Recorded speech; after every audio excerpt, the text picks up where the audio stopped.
everyone, it's Taylor 6, Richmond Register reporter, here with your top 6 stories at 6 o'clock. From award-winning journalists at the Richmond Register, it's the Top 6 at 6 with Taylor 6. The Top 6 is brought to you by Cumberland Valley National Bank, trusted for banking, known for caring. Visit them at cvnb.com. And Chenault Vineyards. Visit them, ChenaultVineyards.com. And kymedia.net. Number 1, the City of Richmond could approve a $2 per hour pay increase across the board for all their employees.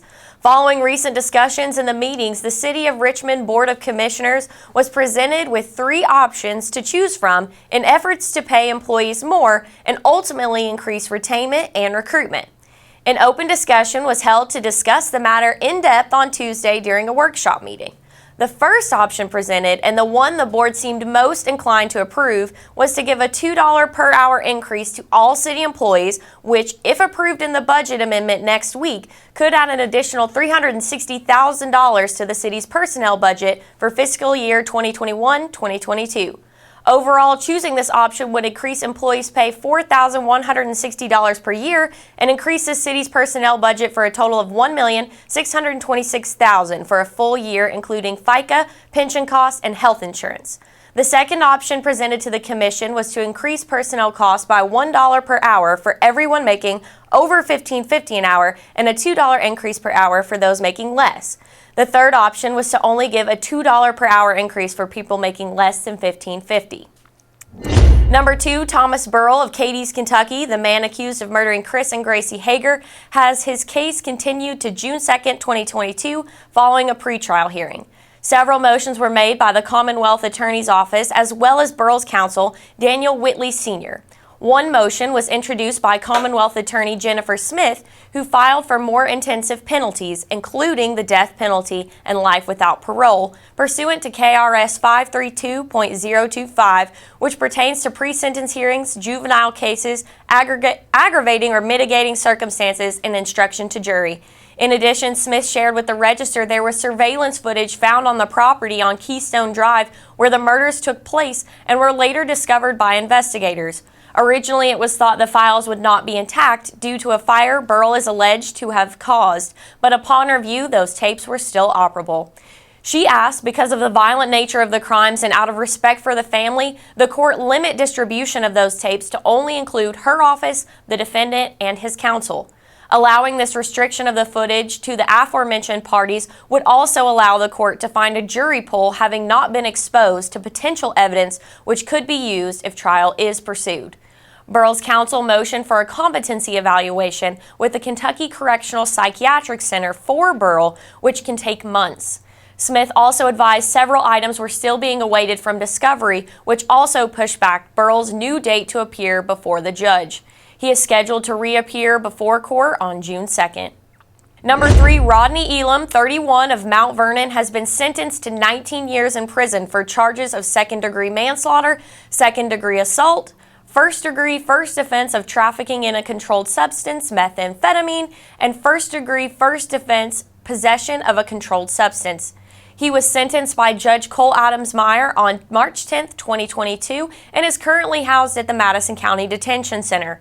These charges were amended from the original charges of murder and first-degree rape, stemming from an incident at a Berea McDonald's in 2019. Elam was sentenced to 10 years for the first count of manslaughter, 7 years for count 2 of assault, 1 year for the drug trafficking charge, and 1 year for the fourth-degree count of possession. The first 2 charges are meant to run consecutively, according to court documents obtained by the Register. In January 2019, Elam contacted 18-year-old Sarah Boykin of Waco and discussed getting high together. Elam told her he would provide the drugs and sent several pictures of what is believed to be methamphetamine along with the pipe, his arrest citation states. Elam told police he and Boykin were with each other at 11 p.m. on January 7, 2019, and according to a previous Register article, the following day at 5:25 a.m., Elam can be seen on video surveillance at McDonald's carrying Boykin's limp body into the men's restroom before leaving 10 minutes later to go to his vehicle. Elam then returned to the restroom with 2 Polar Pop cups at 5:38 a.m., and at 6:01, Elam emerged from the bathroom and contacted the manager, who called 911. The citation noted Boykin was transported to St. Joseph Hospital Berea unresponsive, suffering from kidney and liver damage and neurological damage due to the lack of oxygen. She was later transported to Lexington, where she died. Number 4, the historic Armory building on 2nd Street came crumbling down on Monday morning. Workers with Southern Contractor of Kentucky were ahead of schedule in demolishing the building, which is slated to become a new park in the city limits with a completion date in fall of 2022. In December 2021, the Richmond Board of Commissioners heard a proposal for the new project, which will include more green space, a playground, a basketball court, 10 parking spaces, and a Veterans Memorial at the corner of Moberly Avenue and 2nd Street. A task order for the finalization of the phases for the project was approved in January 2022, followed by the approval of demolition to be executed by Southern Contractor of Kentucky in February. Work began last week inside the building and included tearing out the floors, taking out lighting fixtures, as well as removing doors and windows. During this time, asbestos, mold, and lead that was found in initial assessments prior to demolition was also abated. These procedures were followed by the exterior's demolition on Monday. The 2nd Street Armory building was built in 1942 and is 8,000 square feet. It belonged to the National Guard until 1978 when the city of Richmond purchased it, and up until 2016 the building served as the offices for the Parks and Recreation Department. However, due to extensive costs to bring the building up to code with heavy amounts of asbestos and mold, city officials agreed it was not financially feasible to make the repairs needed. Since the building became vacant in 2016, the city has looked at several ways to repurpose the structure, including as a solution for the jail's overcrowding, a community resource center, or a homeless shelter. Number 5, while some college students spend their spring break relaxing at home or partying at the beach, EKU Broadcasting Electronic Media major sophomore Ren Music is spending her time painting a mural. This mural is being created on the side of the Richmond Chamber of Commerce building located on Main Street and Madison Avenue. Her artwork, when completed, will depict a postcard-esque style design highlighting prominent EKU and Richmond landmarks. Music stated she, along with Chamber President Mindy Goebel, began to work on the design together. The pair manifested mock-ups of what the mural could look like and from there made the jump to go ahead and begin painting. Goebel, who plans to retire on March 31st from the Chamber, said this project was her one final push in her leadership role. Each letter will feature different landmarks in Richmond as well as the university, such as the Daniel Boone statue, agricultural land, and downtown Richmond. It also features the state bird and the state flower in the design. Number 6, Madison County positive case numbers for COVID-19 have lowered significantly.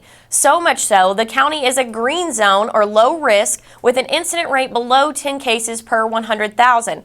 This has been the first time the county has been near the low risk designation since March of last year. This new designation is shared amongst 50 other counties in the Commonwealth. However, officials urge to take some precautions still as surrounding counties such as Fayette, Scott, Jessamine, Woodford, and Clark counties are still in the high-risk zone. On Monday, March 14th, the state released their updated weekly numbers, which indicated Madison County has an incident rate of 9.5 cases per 100,000 population. Just last week, the county's incident rate was double that at 21 cases. The low risk or green zone designation, officials advise to keep vaccinations up to date. Masks are based on individual preference, targeted mask use in schools and other indoor settings following exposures, and to stay home when sick. That same day, 81 new cases were announced, which is a decrease of 92 individuals from the previous week's new case numbers of 173. The vaccination rate remains at 52.49%, and the state saw a decrease from the previous week as well of about 12,000 cases to this week's case report of 9,000 new cases. The governor said the state's positivity rate has a great number down to 4.17% and is continuing to decline. In addition to low numbers, the National Guard will be retreating from their post, including Baptist Health Richmond, who has only 3 patients in the ICU being treated with the virus. The National Guard was called in twice in less than 6 months to the local hospital during the Delta and Omicron surges of the virus in September of last year and January of this year. According to Sarah Stringfield, spokesperson for Baptist Health, the National Guard left their Richmond post on Tuesday, March 15th. There you have it, everyone. Those are the top 6 stories that you needed to know this week. Join me again next week as I tell you 6 more things you need to know. And everyone have a happy and safe St. Patrick's Day. The Top 6 is brought to you by Cumberland Valley National Bank, trusted for banking, known for caring. Visit them at cvnb.com.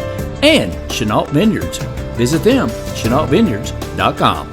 And kymedia.net. Download the Richmond Register News app on your favorite device or sign up and subscribe online at richmondregister.com.